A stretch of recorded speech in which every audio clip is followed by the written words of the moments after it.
In this lesson, we're going to be animating the entrance of the flag. Okay, so let's come over here to our Deep Dish Layers folder and grab our two flag files, and we'll drop them on top of our pizza. And you can see they come in really, really small.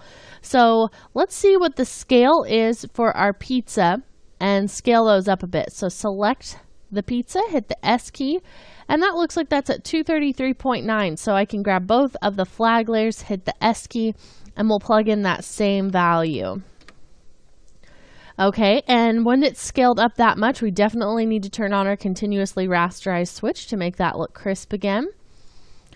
And let's just kind of place this where we can see kind of how that's lining up.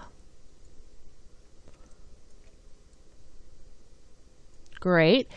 And then for this to really start to work for me, I think it's going to be easier just to pre-compose those two layers together. So we just have one flag layer that we're dealing with, but I do have those separated for a reason. So don't feel like, well, you know, why didn't we just bring it in as the flag as one file? There is a reason for that, which we'll see in a little bit. So let's go ahead and pre-comp those. Select them both, hit Control-Shift-C. We'll just call this flag. And then let's go into our flag comp and crop it so this isn't so large. So I'll just grab my region of interest, make a little box around the flag, and go to Composition, Crop Comp to Region of Interest. And then let's figure out where we want this flag to enter our scene. We want to give it a little bit of time to kind of sink in that that big piece of pizza has just crushed the city, and then we'll have the flag come in. So probably right in here around 121.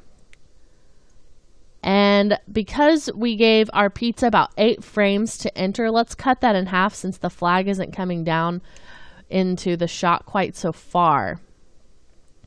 So I'll just go about 4 frames forward from there, hitting page down 4 times. I'll select the flag and hit the P key to set a position keyframe there, 4 frames into that layer. And then we'll come back to the beginning and just pull it up holding shift so that it goes in a straight line and pull it right out of the top of that comp. Great.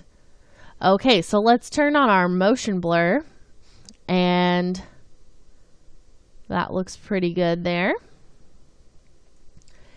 And then let's go ahead and we'll come in here and mess with our graph editor a little bit. So let's grab that graph editor. Select our position, and if we want to be able to play around with the handles, we'll have to separate our dimensions, which means that we don't really need our X position since it doesn't change over time. We're only moving in the Y, so I can come over here, deselect, then select the X and turn off that stopwatch. Then with the Y position selected, we can just come in and grab that first keyframe and pull that over here, holding shift to pull that handle straight out to the side. And that's going to make it go a little bit slower at the beginning and then smash. There it is. Okay, that looks great. Now let's add a little bit of rotation to this to make it look like it's kind of wavering once it's stuck into this big piece of pizza. And one of the things that we haven't taken care of yet is that if I want to start messing around with the rotation of the flag, I'll select it and hit the R key. It's going to be rotating from the middle instead of here at the bottom.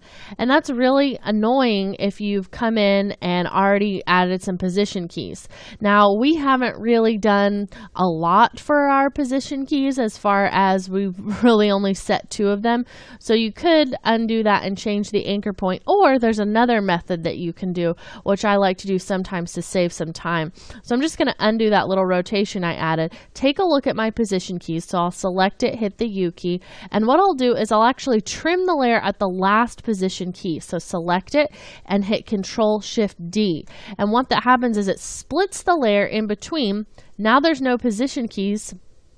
Now there are position keys on this layer for where that happens. So if I select it and hit the U key, you can see that the Y position is visible here, but we can just turn it off because it happens before while we're still using this other split part of the layer.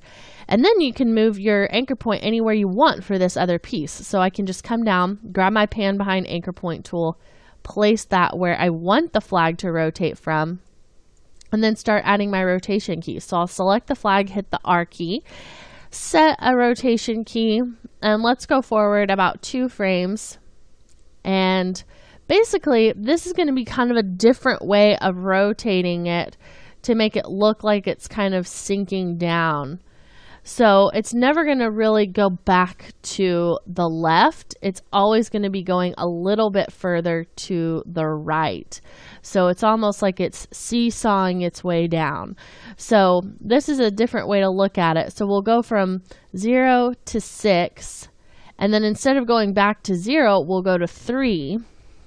So it goes halfway back to the other one, and then we'll add, let's do 3 more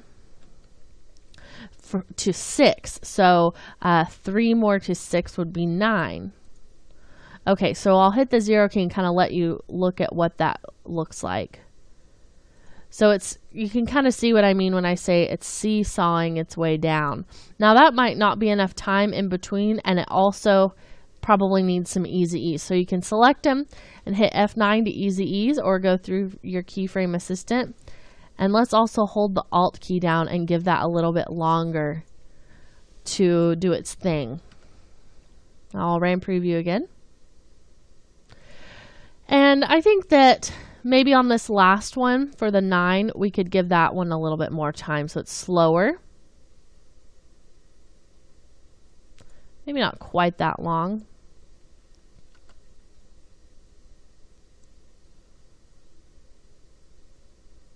Great. Okay, so that's looking really good. I'm happy with the way that flag is coming in. And now what I want to do is actually add an effect that's going to make this flag look like it's waving. So let's come back in the next lesson and we'll add the effect to the inside of our flag comp, just to this flag part, to make it feel like there's a little bit of a breeze blowing.